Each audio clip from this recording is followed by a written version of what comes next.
Hello, my friends. I'm so happy to have you here. I'm also so excited to introduce you to Alexis. Alexis is a former publicist, which I picked up on very early on in our conversation, and she's a mom of two from the Chicago area. She has been through so many medical curveballs, like true medical curveballs, with her daughter, Gabby, really since the beginning of Gabby's life. From a scary start in the NICU to relentless fevers, unanswered questions, a diagnosis that no one had ever heard of before, Alexis has learned how to advocate, how to speak up, and trusting her gut even when it made sense not to. Like a lot of other Child Life On Call episodes, sure, we talk about the downs, but the ups just seem to come. And so talking about the glimmers that Alexis and Gabby share together, whether it was watching Grey's Anatomy on long infusion days, Gabby's still winning national figure skating titles. Yes, this family is that amazing. I love hearing the way that Alexis talks about Gabby because I can just feel the love between. And I think that's what makes these parent stories so incredibly special, is the love that bonds these two people together as they go through such difficult times.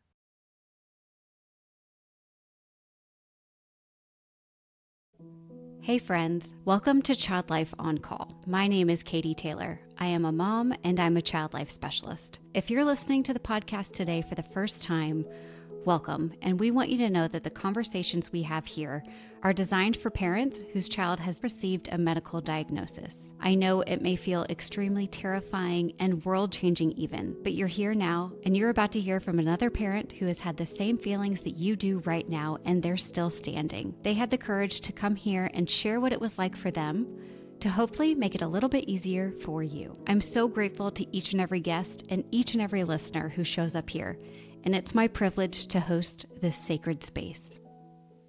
My name is Alexis, and I'm a mother of two, and I have a 17-year-old son, almost 17-year-old. I should not say that. I can't jump that gun yet because it's like in 2 weeks. Yeah. And it's freaking me out that it's his last birthday before he becomes an adult, which is beyond. And I have a 14-year-old daughter. We're from the Chicagoland area. I actually married my kindergarten sweetheart. No way. But we did not date that whole time. I would love to hear a little bit. You got married, you married Matt Kaplan, like you said you were going to in the 4th grade. You had a great career as a publicist, and then you became a parent. Talk to us kind of about what that part of your life was like. Yeah. So that part of my life before I was a parent was very career driven. I had very clear goals as to what I wanted to achieve. I would say that I had a wonderfully successful career as a publicist and doing everything I ever wanted to do.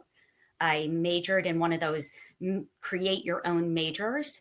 I always wanted to work in sports. I always wanted to work in something related to figure skating. As a former figure skater, it was my first love. And so I knew I needed to do something related to it. So at 25, I announced I'm moving to New York.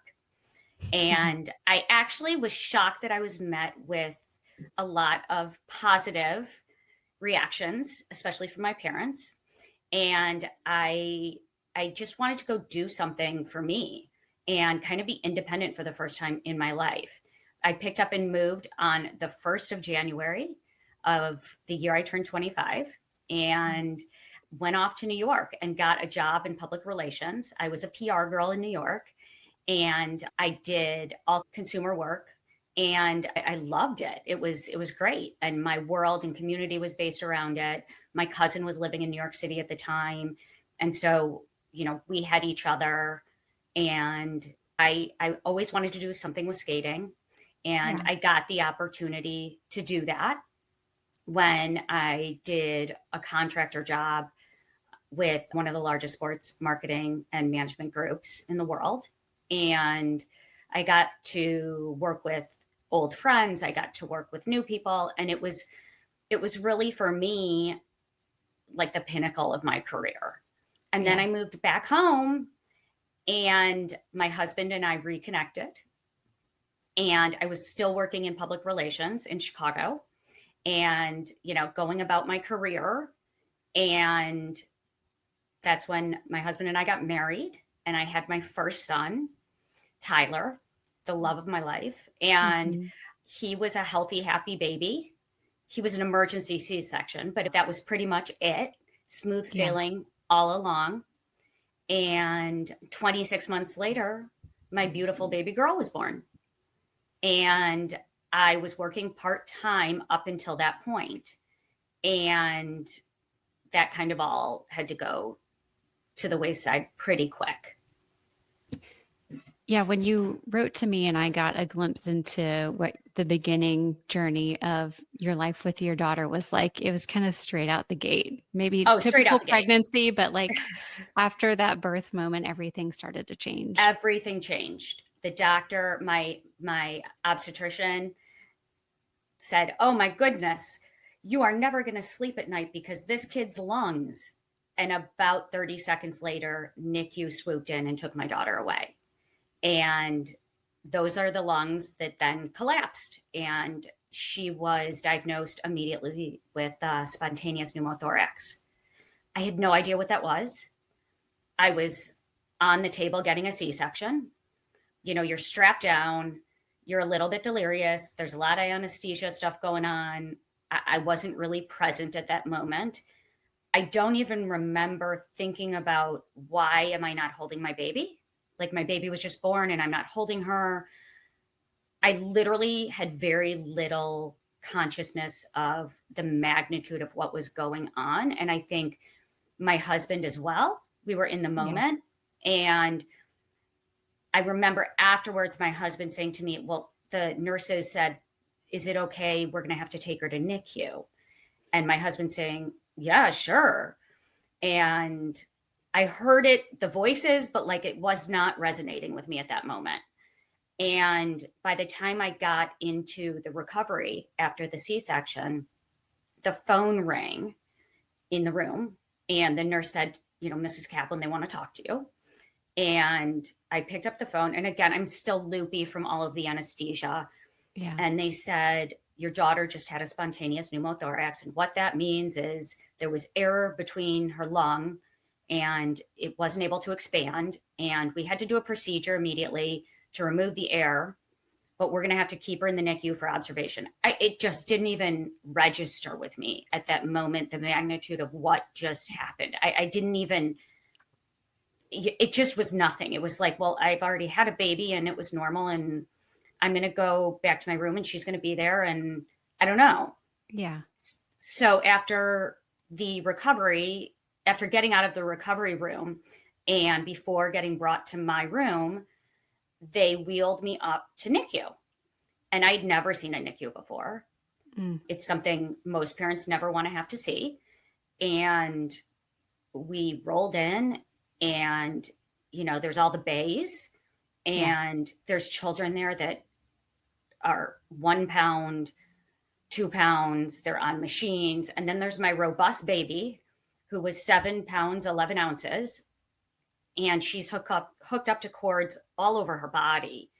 And I could see from my husband, he was very nervous. It was a very startling thing to see on your new child.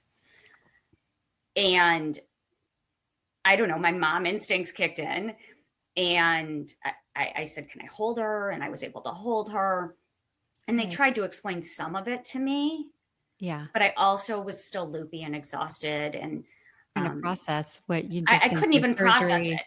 You can't process it. Like you just can't in that moment. And it wasn't until I went back to my room and there was no crying in my room. Like you'd hear the other Mm. babies crying in their parents, in their mom's rooms. And, one of the things someone told me years ago, long before I had kids, is always utilize the nurses Mm. and the nursery when you have a baby so that you can sleep. Because if Yeah. you get your sleep at the hospital, you're not going to get the sleep when you get home. Well, it was just so bizarre because I'm in my room and I'm laying there and there's no baby and Yeah. there's no baby crying and there's no baby to feed. And it was just a bizarre feeling. And it was my sister-in-law who came in to visit and she wheeled me down to the NICU. And she was really the only one besides me who would touch her and give her that feeling, I thought, at that moment of this is normal. It felt more normal with her for some reason. Yeah. Yeah. And, we had to wash our hands like 5 times and use the special soap. And it It's was, it's such a process. I worked with a nurse navigator in a NICU before, and she had such a good way to put it. She said that every time someone enters the NICU for the first time, it's like entering into a war zone. That's oh, how jarring to your system it is. And when your baby is it's, there, it's the same response and it makes complete sense. it's so bizarre. And I remember my sister-in-law, she has a social work background, and she was just curious. She had never been in one either. We have kids all 1 year stacked apart. And so she had never been in a NICU. We walked in and she kind of was like gazing over just out of curiosity, the other children that were in there, and not realizing, you shouldn't really do that. I mean, you don't know the etiquette. You don't You know. don't. Mm-mm. You just Yeah. don't know. So Yeah. we couldn't feed Gabby for the first 2 days. So I was pumping and trying to feed her with a syringe after that, but she could not suck on anything because there was the fear of the air coming back into her lung. There was a little air that came back in, but it was able to release itself. So that was good. And that was a really good sign. Yeah. So my son came to visit, and he was so cute. And, we had prepared with the t-shirt, the best big brother, and all Yeah. this stuff. He was so excited. And we were able to bring him into the NICU to see her, thank goodness. But I don't think he was able to process that. He wasn't able to process the difficulty of what he was seeing. That was just his new baby sister. Yeah. And I think that's okay. What it does for the family unit to be all together in one room is pretty powerful. And if Mm-hmm. we can mitigate stressors for a young child to come visit, and even if they won't remember, but they won't be traumatized by the event, you can make it very special, very short. It doesn't have to be an hour long. It becomes a moment for the family unit to be connected. And I think that's really powerful. I agree. And, he was there more because he wanted to see me. And that was the longest he had ever gone without seeing me. So we kind of made it more about that and more about you're a big brother. This is Mm. exciting.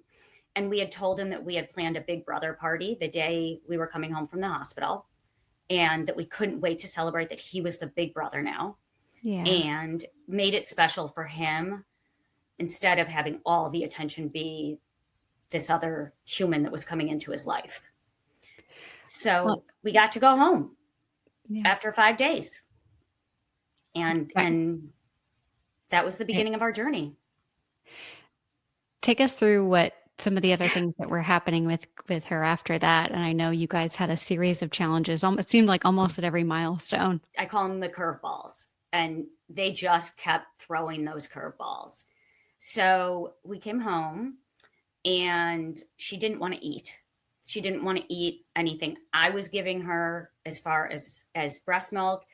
She did not want to eat formula. She sort of sealed her mouth shut immediately. It was very interesting. I find it amazing that a child, even at that age, knows when something is hurting and is able to react in a way like that. So my son had been allergic to dairy when he was born, and we had given him alternative formulas. And so I kind of knew about that stuff, and I sensed that was probably what was going on, but I didn't know for sure. She was covered in eczema, and she was not thriving. There was no growth happening. She was losing a lot of weight.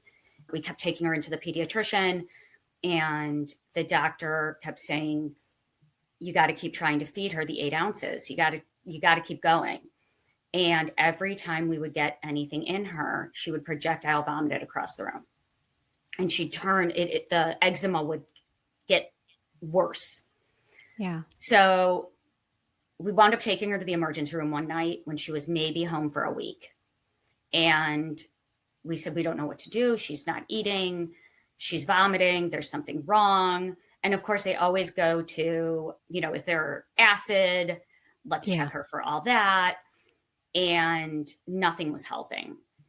And it wasn't until maybe a couple weeks later, I finally said to the doctor, I think I should try like soy or something, give her some alternative. And we gave her an 8-ounce bottle of soy formula. And this child sucked it up like you've never seen. And it Oh, I'm didn't come sure back your up. relief Oh, was like, it oh, was like, thank you, God. yeah. And she slept that night for 14 hours. Oh my gosh. Y'all are both so exhausted, I'm sure. I actually was scared. I kept, that feeling when you have the new baby and they Mhm. sleep actually, and you keep, Yeah. are they like Like something's breathing? wrong. Yeah. Yeah, something's wrong. So she slept for 14 hours and it was amazing. And so we started giving her the special formula, the soy formula, and everything seemed to be going okay until she started getting these raging fevers. And I had experienced fevers and stomach flu and all that stuff with my son. He was going to preschool by the time he was 2. So I got that stuff. But these were like out of control wildfires. I mean, she would just burn up and it would be like in an instant it would go from like 102 to 106 in Wow. in like a half an hour. And the first time it happened, of course, we went straight to the emergency room. And it always happens in the middle of the night. We all Of know that. course. It's Mhm. never at a convenient Nope. time. It's never at walk-in hours. It's always Mhm. in the middle of the night. So I run her to the emergency room and they wound up knowing us in the triage there, by the way. And raging fever. And from the beginning, she would not let us give her any Tylenol. She didn't ever want any medicine. Yeah. So, of course, then we have to do like the suppositories and the IVs because she wouldn't do that. And the fevers just would not break. And it would take hours and hours for them to even just start to go down a little. Wow. And then came all of the ear infections. And it was really interesting with her because she would get an ear infection. And I was used to my son who would get an ear infection and he'd cry and pull his ear or something like that, or say it hurts. Obviously, she couldn't speak yet, but she would get an ear infection and just sleep. Or she'd rub her ear against the carpet if she was like doing tummy time or something like that. And it wasn't until one day she had a high fever. I was able to get right into the pediatrician's office. We're driving there and I look in my rearview mirror at her and I noticed her like twitching and almost like seizing. It was like almost that kind of thing that you were looking at. She was barely conscious. She hadn't eaten. And I ran her into the doctor's office and said, something's wrong. And they took us right in and the doctor listened to her lung. And immediately the hospital was across the street from our pediatricians. And the doctor and I grabbed her and ran across the street to the ER. And Oh, what the doctor said to me, it's faster to do that than it would be to call an ambulance. yeah. So let's just run. We literally ran across the street, around the corner, and there we were. And that was the first of the really bad rounds of pneumonia, RSV, ear Yeah. infection, the whole shebang. And she was hospitalized that time. The second time she was admitted. And that time the fever wouldn't go away. Her pulse ox was just plummeting. She was on oxygen around the clock. She had breathing treatments around the clock. And they really couldn't figure out why this was fully happening. Yeah. And I wound up calling a meeting, maybe day 2, with all the doctors. It wasn't a pediatric hospital, but they had a pediatric unit. Yeah. And so I called a meeting and said, you guys, is it RSV? Is it pneumonia? What's going on? And that's when they did the blood test for RSV and the chest x-ray for pneumonia. And I believe the chest x-ray came back first. And they immediately found that she had double pneumonia behind her heart. Mm. And then came the RSV positive. So, it's a double-edged sword. You're relieved that they have a diagnosis, but you're also scared. Why is this kid getting this constantly? Right. And so they were able to put her on steroids and antibiotics right away. We wound up being able to go home. Her fever broke and it was like done and good by the next morning. And we were able to go home Great. and continue to give her the medicine, but it didn't stop. And the next ear infection came when we went to the pediatrician's office. They said there's no infection. We wound up going to the ER that night with a high fever. They said her ear was so full of fluid that they couldn't even tell if there was an ear infection at that point. Oh, wow. And so they had to kind of vacuum it out, look in, and they said, and they looked at her chart. And I remember the resident saying to me, you need to go see an ENT. They make like a Mickey Mouse and a Minnie Mouse, and they're making sounds, and the kid turns and is supposed to turn. At this point, the tears are flowing down my face. I knew in my heart of all hearts, this was not the way it was supposed to go. Yeah. So we go back into the doctor's office and talk to her. And she said, well, if it walks like a duck and it talks like a duck, it's probably a duck. Let's schedule the surgery. Yeah. And decided to do an adenoidectomy and the tubes and to do some special process. The anesthesia was terrifying to me for my child. Of course. It's like when the doctors say, this is routine for us, but not routine for you. Absolutely. And I think that was the first time child life came into play for us. Oh, wow. And they appeared with, I think it was a Barbie doll. And her very first Barbie doll. And it later became that child life was related in her brain to being the toy store. Love. So it was so We'll sweet. take that. We'll take that 10 out of 10 times. Yeah. Right. And that's when I learned about child life. And I learned that every time we'd go to anything, we would call in advance and I'd say, okay, I'm bringing her in. Can you guys meet us in the waiting room? And they do their thing. And they were great. Love. Whether it was an iPad, a Beanie Baby, a Barbie doll, it was fabulous. And to this day, we utilize it. And Good. so we got that procedure done. She started talking within a week. Wow. Never stopped talking. So things got better, I would say, for a little bit. We were recommended to go to a pulmonologist. And this doctor was the most amazing ray of sunshine in my life at that moment. She was the first doctor that actually read every page of everything she had ever had done. And it was so amazing. And she said, all right, we've got asthma, that's for sure. We treated that. She said, but I'm going to send you to immunology and I'm going to make sure that they test everything. I just want to make sure everything's okay. And that was our first ding, ding, maybe something's wrong with her immune system. She was starting to also have stomach problems by that point. And so we were recommended to also go see a rheumatologist. The rheumatologist, after 6 months of waiting to get in, clinically diagnosed her with periodic fever syndrome and specifically FMF, familial Mediterranean fever. I actually took her to my rheumatologist because I have psoriasis. And I thought, I'm just going to take her to mine. He's not board certified pediatrics, but he'll see her. So he said, you need to get a tonsillectomy.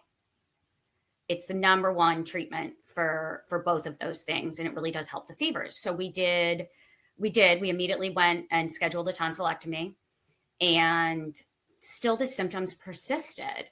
And she stayed on the other medication for the periodic fever syndrome and the FMF.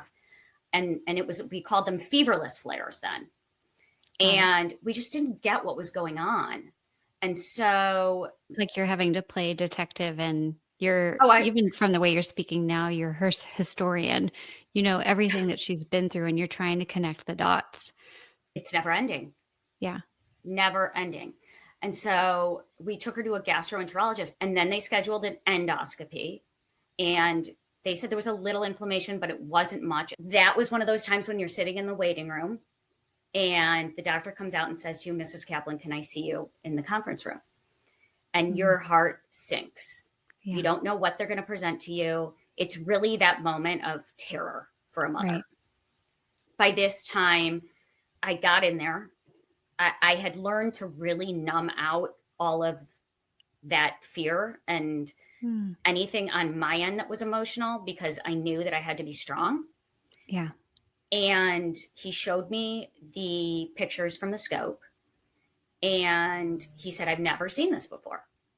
So they came back to us, and that's when they told us that she had medicine-induced collagenous gastritis. I had never heard of collagenous gastritis. That was because at the time, there were maybe 400 people in the world documented as having this. But, we never stopped fighting as parents. Yeah. And again, the curveballs come, and they just keep coming, because then your child is diagnosed with a chronic illness that nobody really knows anything about. I also had read about immunodeficiency, and a lot of the things were ringing bells to me. So while we were in the hospital and she was having the iron infusion, and then, they were planning to let us go home the next day, I said, would it be possible for you to do an immuno panel? Just while we're here, can you run it? Like, you're taking so much blood, let's just do an immuno panel. Yeah, add it on. So I knew in the back of my head we were going to go get a second opinion. We got the immuno panel. We were able to go home. And about a week later, we went to this different hospital and saw the chief of pediatric gastroenterology. And by that time, all the blood work was back, but I hadn't seen it. But she had been able to get it. And she walked in the room just like the pulmonologist had, but now this is her file. Right. And this doctor had read every page. And she said, I can't do anything until you go to immunology.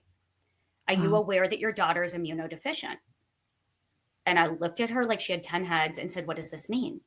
Yeah. And she said, I don't think her body is producing any antibodies to fight any upper respiratory stuff. That needs to be fixed before I can come up with a plan for her stomach.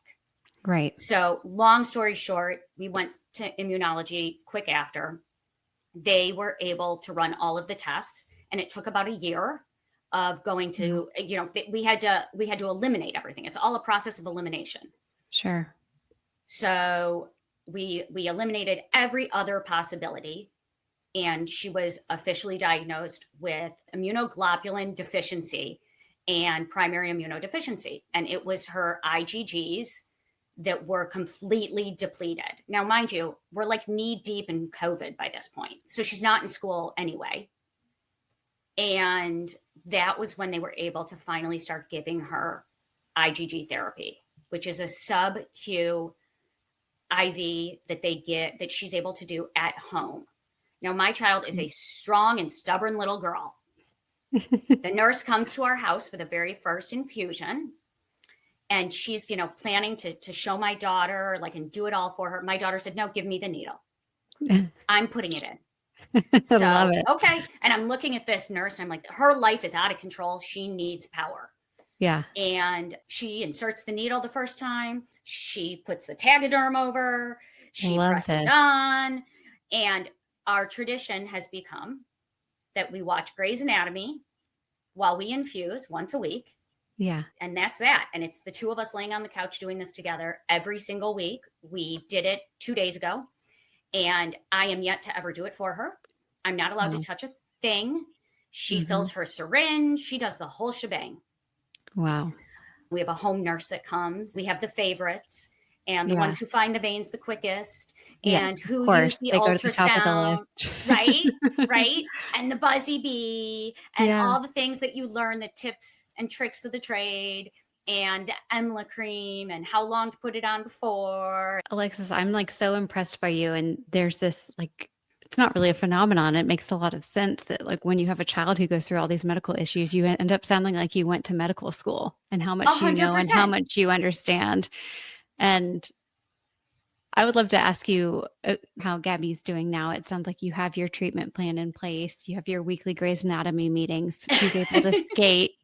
She's able to do what she loves. How are you feeling now that, not that things are ever under control, because I know there's a lot of curveballs that can come up, but what's your way of processing now?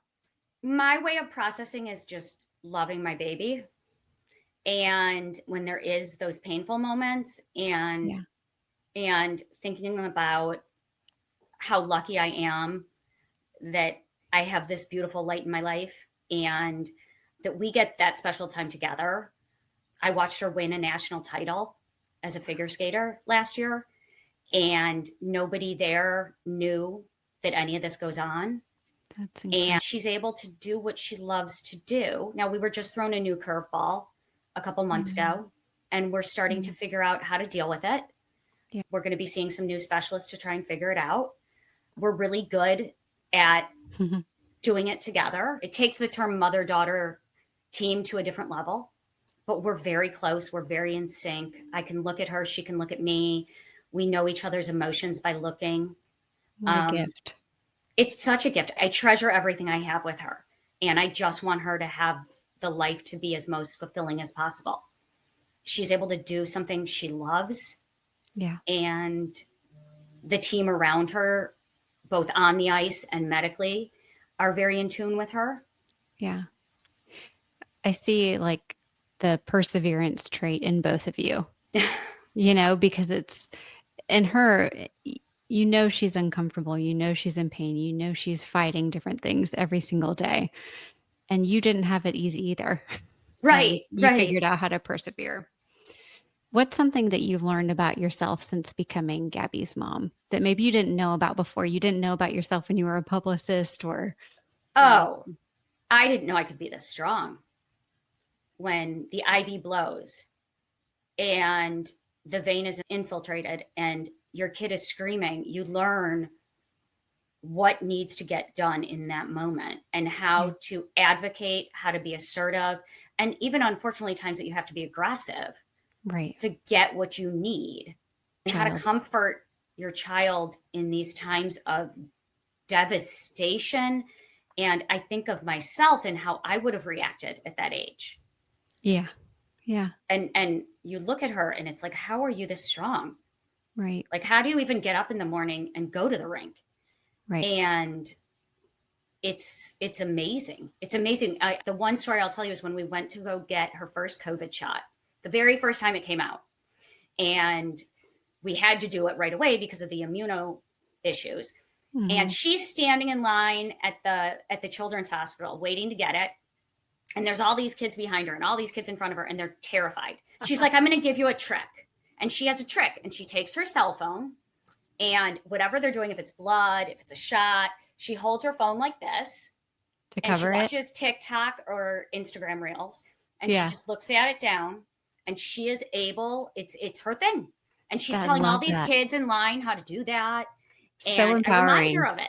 Yes. So empowering. Oh my gosh. Well, she empowers me. And I think vice versa. And I think that's how we get through it. Yeah.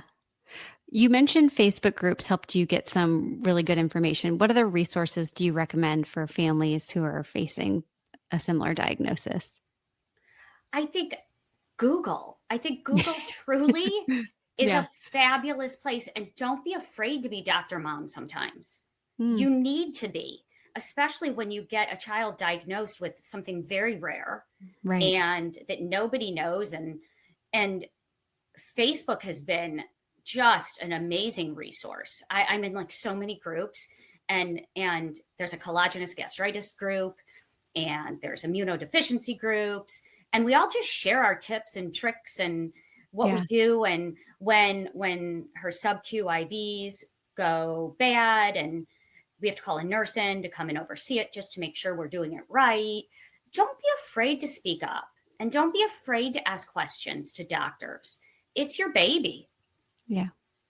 And it affects your life too. So don't be afraid. And the other thing is we've also started therapy with a therapist that specifically specializes in children with chronic conditions. Yeah. And that's been just gold for us.